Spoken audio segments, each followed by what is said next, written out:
You know, I'm a very, very simple man.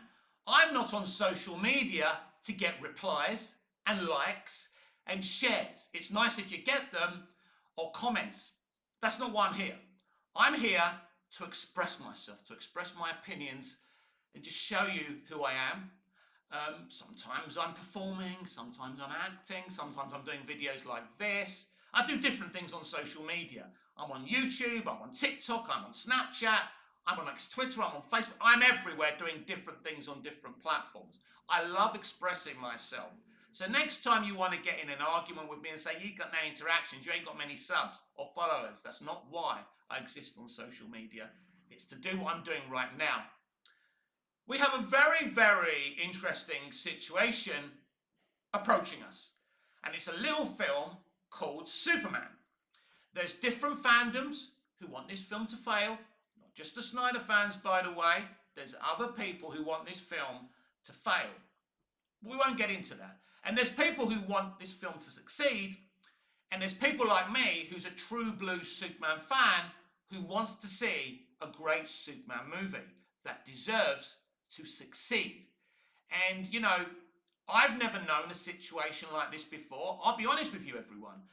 Fellow nerds, geeks, Superman, DC fans, whatever. I've never known a situation like this in my life where a studio is relying on a film to save it.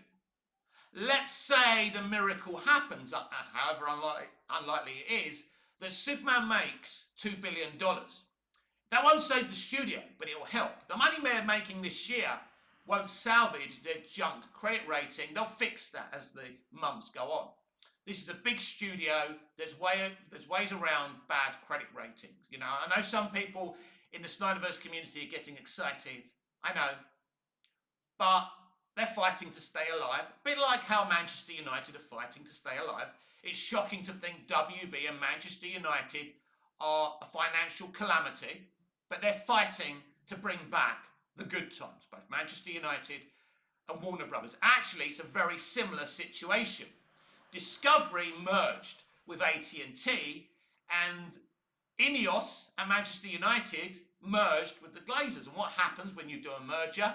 Lots of redundancies are made because these mergers don't happen if everything in the garden is rosy.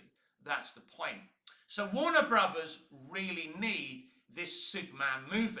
They're trying to bring back the nostalgia. They're trying to give you this feeling that this movie is going to be as big as Superman 78. It's going to be as relevant as Superman 78.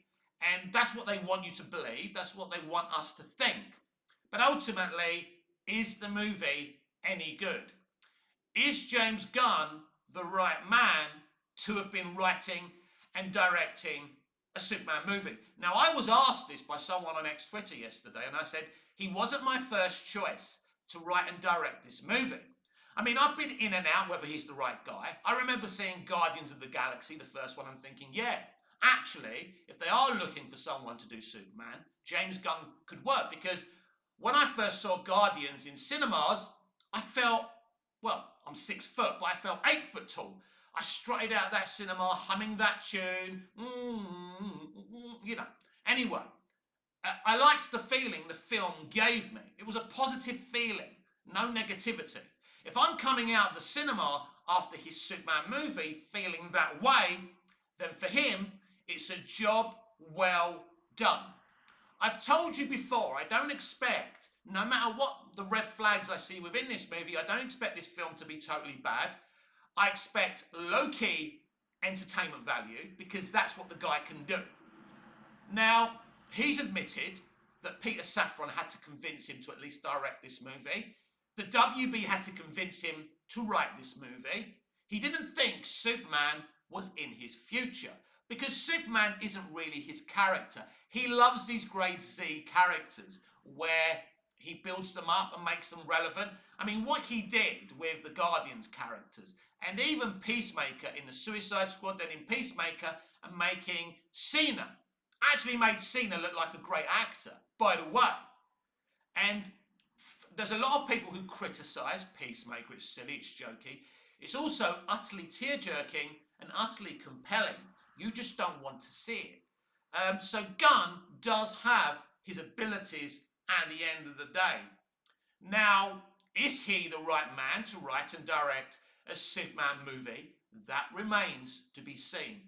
There's so many movie and entertainment experts sitting on their sofas today talking about so many different things. They use slogans that the industry use, right? Because they think that makes them experts. They've seen too many BTS, DVD and Blu-ray features and they think they're experts. Unless you've made a movie, unless you've gone to film school, you know nothing, right? At the end of the day, that's how I feel. I've also spoken about the test screening concept. They've been doing test screenings in Hollywood since the early 30s, maybe even in the 20s. It's an old way of doing things. I've spoken about this before and I'll say it again. It simply doesn't work. I've been to them. I know the type of know-nothings that go to test screenings. You're doing all these edits and ultimately you're changing your movie on the say-so on a bunch of people who know jack shit about entertaining people, right? So it doesn't make sense to me. It doesn't work. And as I keep on saying, how do we go forward? What do we do then, Mick? We make our movies and we take our shots. James Gunn wrote and directed this movie. Take your shots, son. Don't listen to Zaslav. He knows nothing about scripted entertainment, right? Make your movie.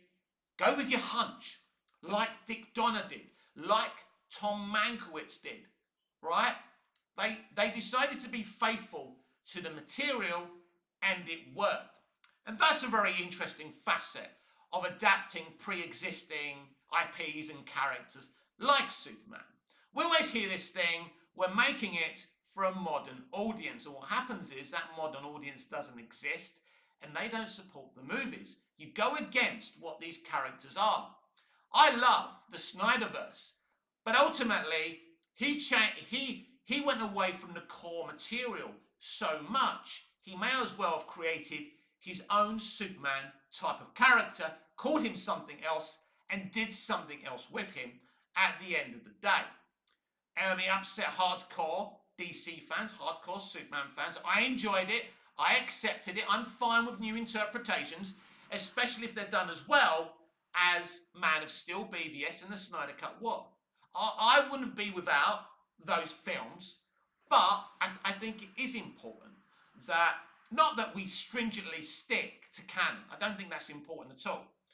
You can't, comics are hard things to put on the big screen.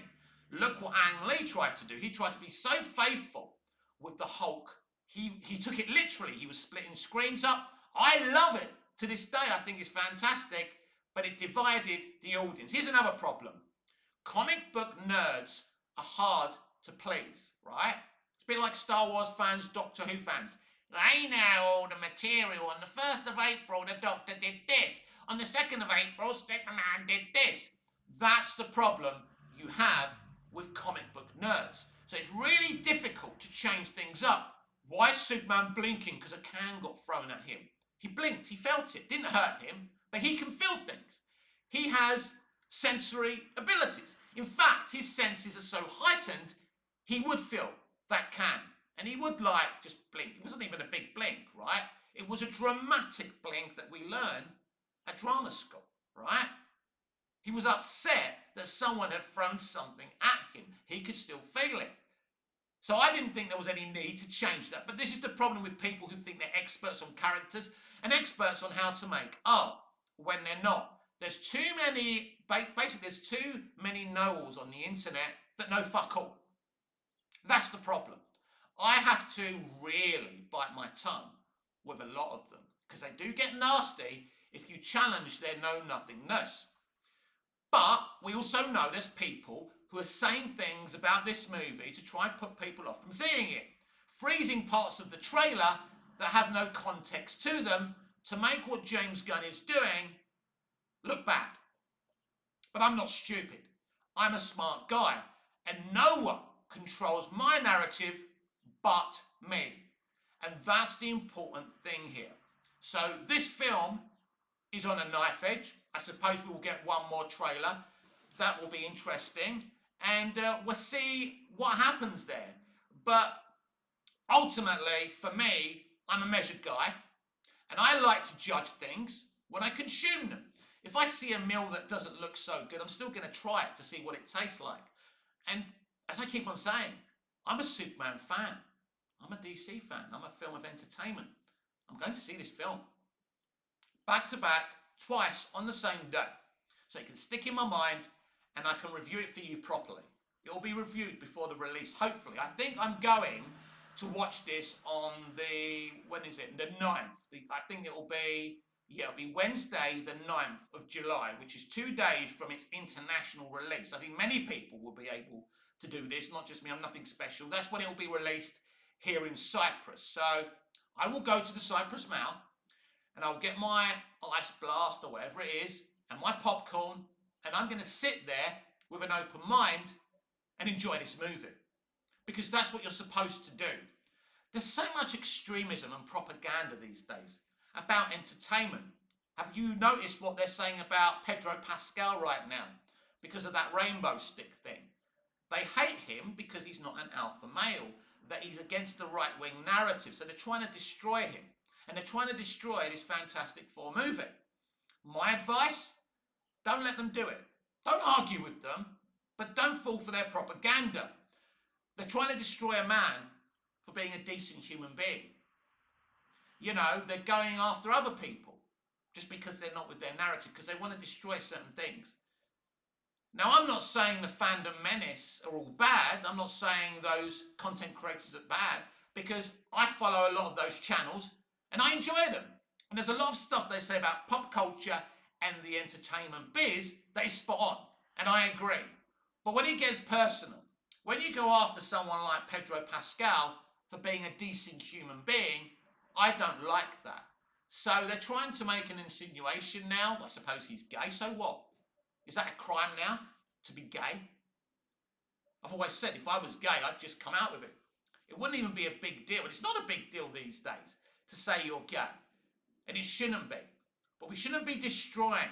We shouldn't be tearing people's characters to pieces. Now, I know that Rachel Zegler was problematic, but what they did to her in the end went way over the top. And if she did something, you know, God forbid anything, because it was very deep. It got very personal.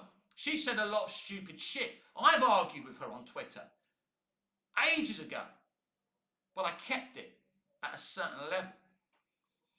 Because at the end of the day, making a bad movie, saying stupid crap when you're promoting a movie isn't a call to war. It doesn't mean you should be destroying people. Pedro Pascal doesn't like Donald Trump. That's fine. He seems to be every woman's best friend. Good for him. I hope he's a genuine, nice guy. I mean, everyone I've spoke to in the business loves Pedro, right? And I think he's a fabulous actor. Yes, he's become very popular and he's in too many movies and he's everywhere we look. Good luck to him, because, you know, his elevator, his lift won't be going to the top level forever. That's not a crime either. I'm getting distracted because it's happening to James Gunn, right?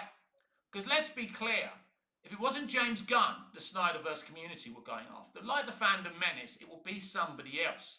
If it's not Snyder, they're going to go after him. And I'm not built that way. I'm not cruel. I think you've noticed that I don't like cruelty. You know, I've recently been rewatching Highway to Heaven by Michael Landon. Wow. Just wow. Wow, what a beautiful piece of work about charity and kindness. Name me one guy or woman making entertainment like that these days. I wish we did.